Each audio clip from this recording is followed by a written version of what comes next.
But I just want to focus, obviously, on the caps that we are continuing. I think it's important that we do this now before we enter into the budget process, because we certainly do want to set up those guardrails. And it wasn't long 5 years ago. Many of us in this chamber were here when we had a complete impasse on the budget. The governor had his position, Republicans had theirs, and Democrats had theirs. And that impasse led to many, many months of debate and toil and struggle on how we were going to craft a budget that didn't decimate the state of Connecticut. And as part of those negotiations and discussions, it was almost as if the stars aligned perfectly to be able to insert many different formulas, I think, that were kicked around the Finance Committee for many years while I was even ranking member. In particular, one of those was the volatility cap.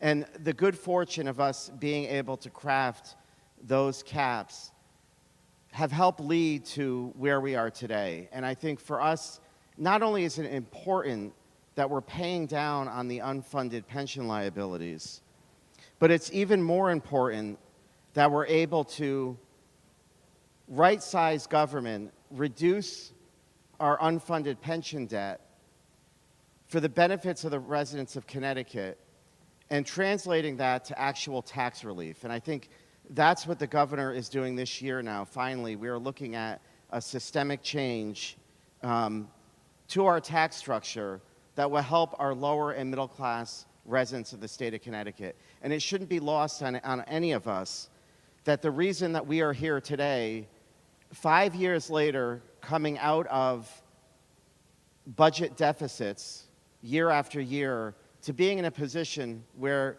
we have almost more money than we know what to do with. But these caps serve as guardrails. And so I'm pleased to support the volatility cap, the spending cap, and freezing the revenue cap, and keeping in a position where we can continue to have balanced budgets, but ultimately also pay down our unfunded liabilities.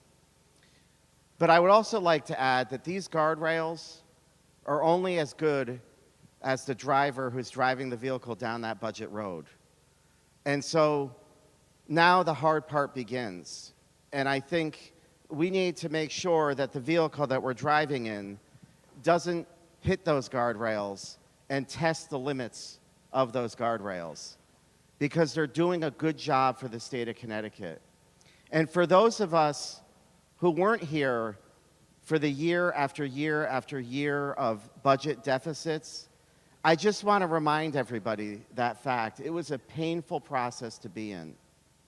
And so I encourage a yes vote today, but I also say going forward on this budget, don't test those guardrails. Let's stay within them. Let's maintain the spirit of these caps. Make sure that the volatility money, the revenue cap and surpluses actually make its way into that budget reserve fund to continue to pay down our unfunded obligations so we could return that money to the taxpayers in the form of a reduction of spending. Thank you, Mr. Speaker.